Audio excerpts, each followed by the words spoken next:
हम यहाँ एक किरण लेते हैं जो बिंदु ए से आरंभ होती है और बिंदु बी से होकर जाती है। इसे कहा जाता है हम इसे कहते हैं रे। मैं इसे थोड़ा सीधा कर दूं, हम इसे कहते हैं किरण ए बी यानी रे ए बी, जिसका प्रारंभिक बिंदु अथवा शीर्ष ए है। अब एक और किरण खींचते हैं ए सी। मान लीजिए बिंदु सी यहाँ पर है। अब किरण खींचते हैं जो सी से होकर जाती है, तो ये किरण ए सी है। अब देखिए इन दोनों किरणों का वर्टेक्स यानी शीर्ष एक ही है। इनका उभयनिष्ठ प्रारंभिक बिंदु कोण का शीर्ष ए है और सामान्य तौर पर उभयनिष्ठ प्रारंभिक बिंदु वाली दो किरणों से, अर्थात जिनका वर्टेक्स समान हो, एक कोण बनता है जिसे एंगल कहते हैं। और मेरा यह मानना है कि आपको एंगल यानी कोण के विषय में इतनी जानकारी तो होगी ही कि यह शब्द लैटिन भाषा के शब्द कॉर्नर अर्थात कोने से आया है। और यहाँ देखें ये एक कोने जैसा ही दिखता है यहाँ इस बिंदु ए पर, और ज्यामितीय परिभाषा के अनुसार उभयनिष्ठ प्रारंभिक बिंदु वाली दो किरणों से एक कोण बनता है और ये उभयनिष्ठ प्रारंभिक बिंदु कोण का शीर्ष कहलाता है, वर्टेक्स। तो यहाँ ए वर्टेक्स अर्थात शीर्ष है। ये न केवल शीर्ष है इन किरणों ए बी और ए सी का, बल्कि कोण का भी शीर्ष है। अब हम देखेंगे कि हम किसी कोण को कैसे नामांकित करते हैं, कैसे लेबल करते हैं। आप कह सकते हैं ये कोण ए है। जी नहीं, मैं अभी आपको बताता हूं कि इससे यह स्पष्ट नहीं होता कि कोण कहां स्थित है। तो कोण को व्यक्त करने का जो तरीका है वो कुछ इस प्रकार है। ये बनाते हैं हम कोण, ये कोण को दर्शाने का चिन्ह है और यहाँ पर ये इस कोण का ही छोटा रूप लग रहा है। आपको ये से कम है यानी लेस देन वाला चिन्ह तो नहीं लग रहा। ये देखिए ये आधार बिल्कुल सीधा है, तो ये होता है कोण का प्रतीक चिन्ह यानी सिंबल। आप इसे ऐसे लिखेंगे एंगल बी ए सी कोण बी ए सी या एंगल सी ए बी या कोण सी ए बी। तो दोनों स्थितियों में ये कोना स्पष्ट होता है और आप इसे इस खुले स्थान की तरह देख सकते हैं।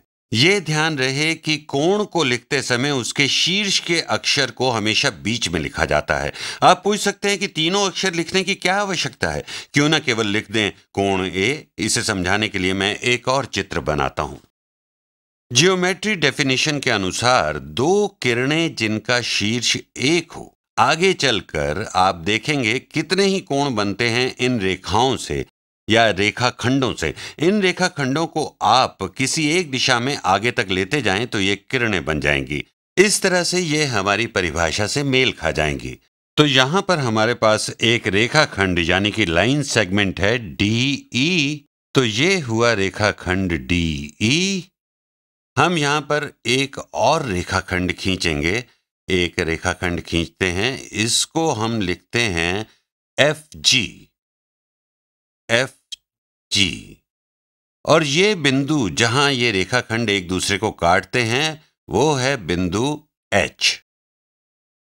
अब बताइए कि इस कोण को साफ तौर पर कैसे लिखेंगे।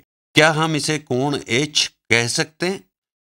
यदि ये कोण एच है क्योंकि इसका शीर्ष बिंदु एच है, तो वो तो इस कोण का भी है। इसको आप ऐसे समझने की कोशिश करें कि एच लिखें तो वो ये कोण हो सकता है या ये कोण हो सकता है या ये वाला कोण हो सकता है और ये वाला कोण भी हो सकता है। तो साफ तौर पर दर्शाने के लिए आपको तीन अक्षरों का प्रयोग करना ही होगा।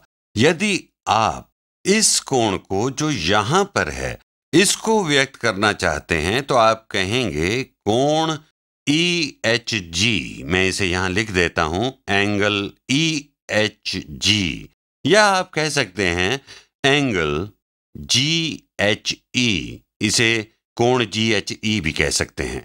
और यदि आप यहां पर इस कोण के विषय में बताना चाहते हैं तो आप कहेंगे जो कि इस किरण और इस वाली किरण से बना है।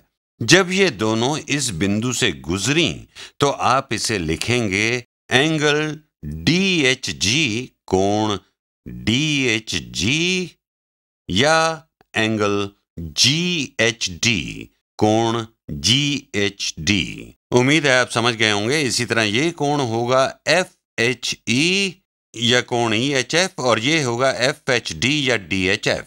ऐसा लिखने से यह स्पष्ट हो जाता है कि आप किस कोण की बात कर रहे हैं। तो अब आप समझ गए कि कोण क्या है और इन्हें कैसे दर्शाया जाता है, कैसे चिन्हों से व्यक्त किया जाता है। मुझे पूरी उम्मीद है कि आप समझ रहे होंगे कि सभी कोण एक समान तो प्रतीत नहीं होते। जैसे कुछ कोण ज्यादा खुले हुए दिखाई देते हैं तो कुछ थोड़े कम खुले हुए होते हैं। उदाहरण के लिए हम दो कोण लेते हैं।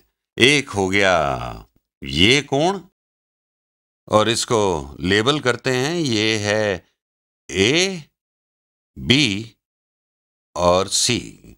मैं यहां ये किरणें भी बना सकता हूं, अभी ऐसे ही छोड़ देते हैं। इसे लिखेंगे हम कोण बी ए सी और यहां बनाते हैं एक कोण, एक और एंगल बनाते हैं और ये होगा इसमें एक्स वाई और z। ये हो गया एंगल एक्स वाई जेड। यहां भी मैं दो किरणें बना सकता हूं, तो ये हो गया कोण एक्स वाई जेड। और अगर आप इन दोनों कोणों को देखें, इन पर नजर डालें, तो लगता है ये अधिक खुला हुआ है और ये ज्यादा बड़ा है, मोर ओपन। और इस वाले पे नजर डालें तो ये छोटा लगता है, बहुत ज्यादा बंद लग रहा है। हम कह सकते हैं मोर क्लोज्ड।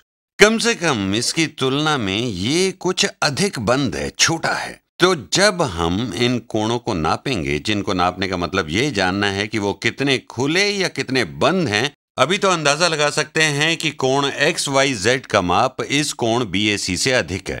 आप कोणों को मापने का कोई भी तरीका अपनाएं, आपको उससे यही मालूम पड़ता है कि कोण कितना बंद अथवा खुला है। अगली वीडियो में हम यही सीखेंगे कि कोणों को कैसे मापा जाता है।